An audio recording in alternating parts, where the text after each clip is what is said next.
Morning. Good morning. Happy Sabbath. All right.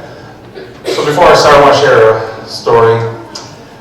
I was in my new district a couple years ago, and we were preparing for a baptism. I was there only 6 weeks, and I got a call from the head deacon. He's like, "Hey, I need you to go fill the baptistry tank. I'm setting up for a wedding at the other church." I'm like, "Okay." So I go over there. I go to fill the baptismal tank. Get ready to turn on the water. The baptismal tank was already full with boxes, books, ladders, and so many other things, including dirt. So I had to clean it out, put boxes where they didn't go, and sweep, clean. Yeah, that was fun. And I look at your beautiful baptismal tank ready to go, and I'm excited. So, all right, let's have a word of prayer to start. Father God, Lord, thank you for today.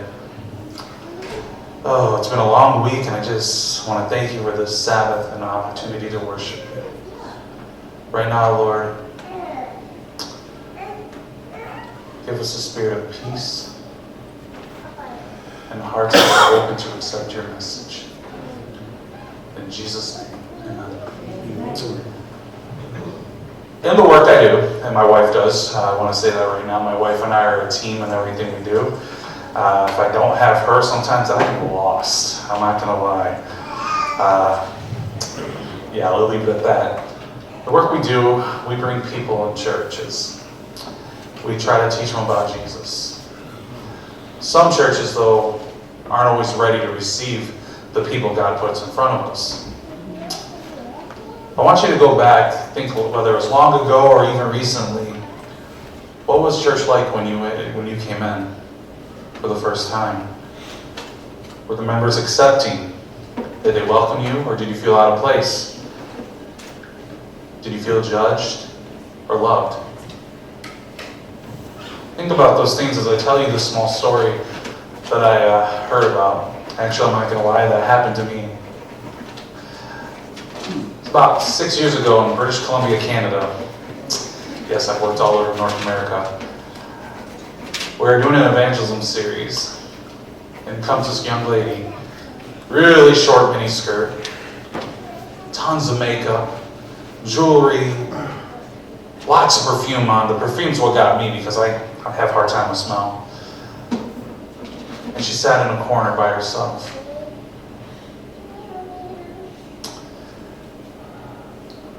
All these things she was wearing brought attention to herself.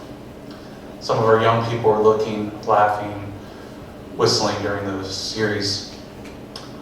All these things were going on while the pastor was talking about God's love, God's acceptance, God's grace. As she saw people snickering, laughing, and pointing or shaking their head at her, the look that she first had when she came into the church turned to more sorrow. She started staring at the ground and tearing up.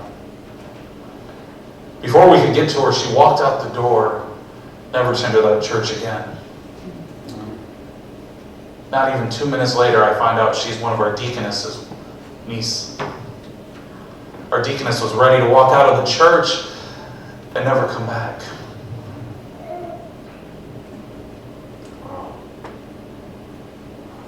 The deaconess finds me and starts telling me what happened. The pastor surrounded by people, she couldn't talk to him. I pull the head elder aside, and he starts bawling. I'm like, okay, this still could be good. God can still work here. We find out what this young lady's going through. Her husband left her for another woman after she had a miscarriage. She's kicked out of her home. She's sleeping on her aunt's couch. She felt down and out, and she thought Jesus was her last hope, and ran away crying. I hope no one's ever had that experience. There's a good ending to this story, though. That head elder, myself, we went and visited this young lady where she was crying on her couch. The head elder cried with her and begged her for forgiveness for what the church did. she said she'd never go back. After a while, I had to move on to my studies, and she didn't want anything to do with God at the moment. But the head elder and his wife, they persevered. They moved forward. They kept after her, invited her over for dinner, talking to her about Jesus. I want nothing to do about Jesus, she says. They kept praying for her. One day she shows up. She wants to learn about Jesus. She joined a different church, an Adventist church, praise God. Her experience wasn't completely ruined because that family didn't give up on her. Even more, God blessed her with a family. A beautiful little girl, a husband who loves her, who's an elder in the church. And every time someone walks into church, this young lady, she chases someone down who looks like they want to be accepted and makes sure she puts her arms around her or him. That's what church is supposed to be, she says. God's blueprint. God had a plan all in the beginning. When Adam and Eve fell, before Adam and Eve fell, that blueprint is Jesus. I asked myself, how did Jesus interact with people? How would he interact with those who come to an evangelism series? The guy who smells like he just walked out of a bar, the young man who looks like he's on drugs and part of a gang, the girl with the short miniskirt. How would Jesus interact?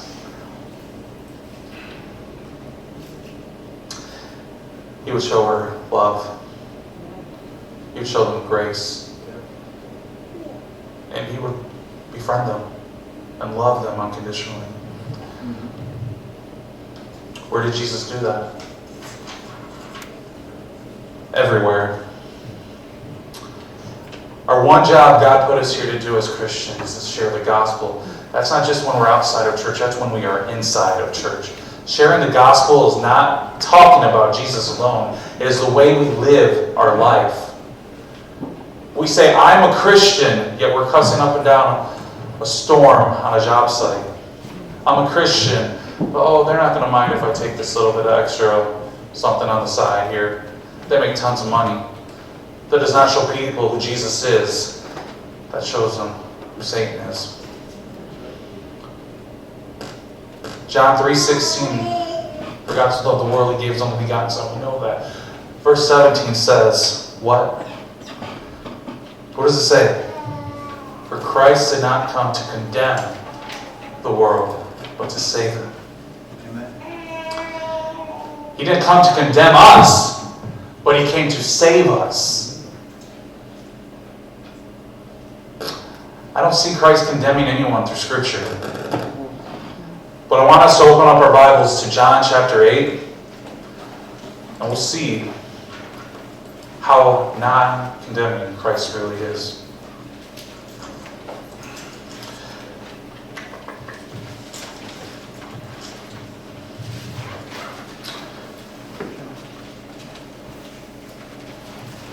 I love when the Pharisees try to trap Jesus. I love it because the way he interacts with them. He could just put them down, put them in their place, but instead, he still shows them love and grace. But Jesus went to the Mount of Olives. Now early in the morning, he came again into the temple, and all the people came to him, and he sat down and taught them. Then the scribes and the Pharisees brought to him a woman caught in adultery. And when they had set her in his midst, they said to him, Teacher, this woman was caught in adultery in the very act. Wait a minute. In the very act? What are you doing, watching? I mean, what's going on here? What kind of church leaders are these? I'm sorry, but what were you doing there? If I were Jesus, I'd be like, hold on. Time out. Audible, we gotta cut right here. What were you doing?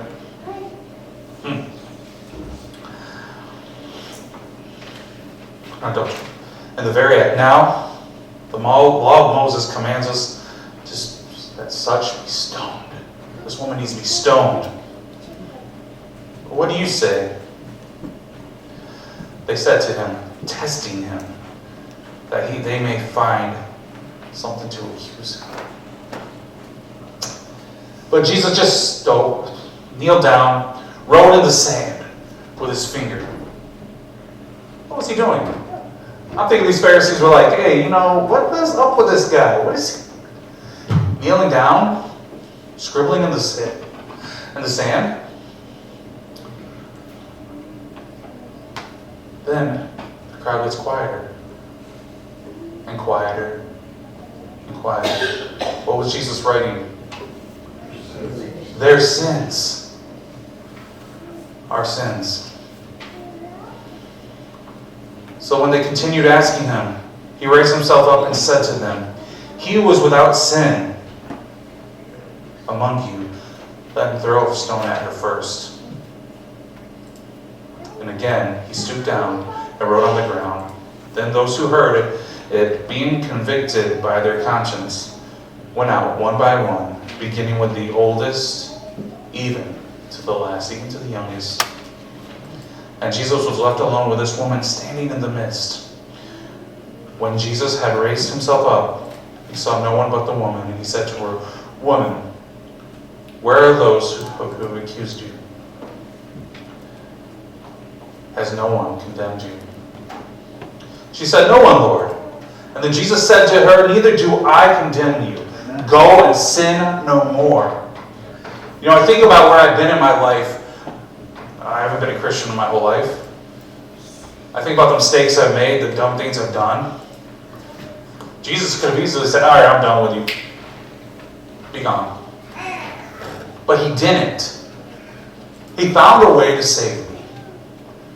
He found a way to meet me where I was at.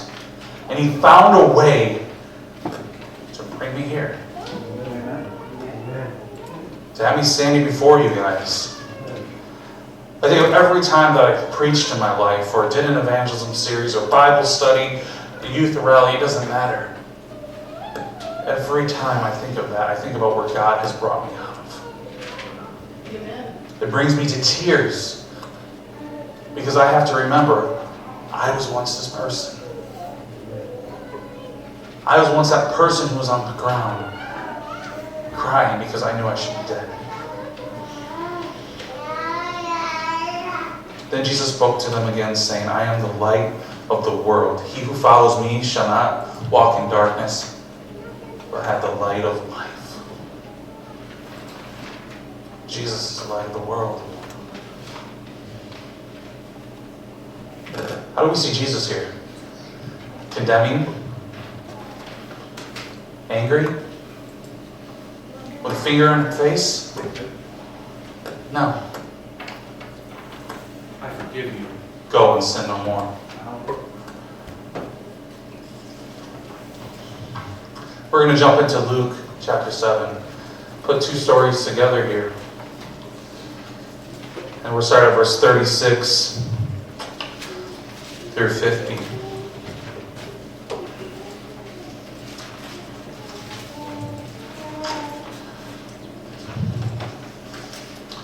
What happened to this woman who they caught in adultery? What happened to her? Verse 36, then one of the Pharisees asked him to eat with them. Asked Jesus to. And he went to the Pharisee's house and sat down to eat, and behold, a woman in the city who was a sinner. When she knew that Jesus was sat at the table of the Pharisee's house, brought an alabaster flask of fragrant oil, and stood at his feet behind him, weeping. And she began to wash his feet with her tears. This woman found Jesus again, sought him out to serve him. And still there are some of those church members who are like, wait a minute, what is she doing, Jesus? She could sell this oil, she could do all these things, she could give this money to the poor. Look at what she's doing, she's wasting it. How does Jesus respond? Does he get angry? I almost see that he feels sorry for them. And he tells him a story. We're not going to go into the story today. He thinks about this woman. He picks her up. Imagine yourself here. And he tells her, you're forgiven. Again.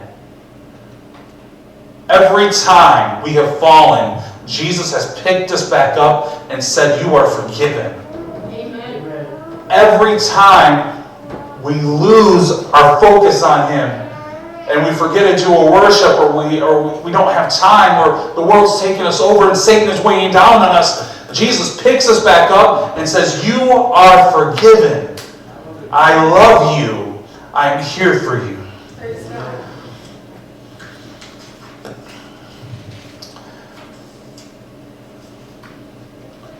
So why is it different when somebody comes into church? I'm not saying this happens here, but many churches I go to, there's always one or two, if not more. They love putting their finger in people's face. It makes me sad. It makes me cry. It makes my heart ache. We all know that one person who's left church and never come back. I know way more than one, and I'm pretty sure all of you do too. What would be different if Jesus was here? Wouldn't it be different? Or they still try to push people away? You have to be good enough to come to the Lord. That's not what Jesus asks us to do.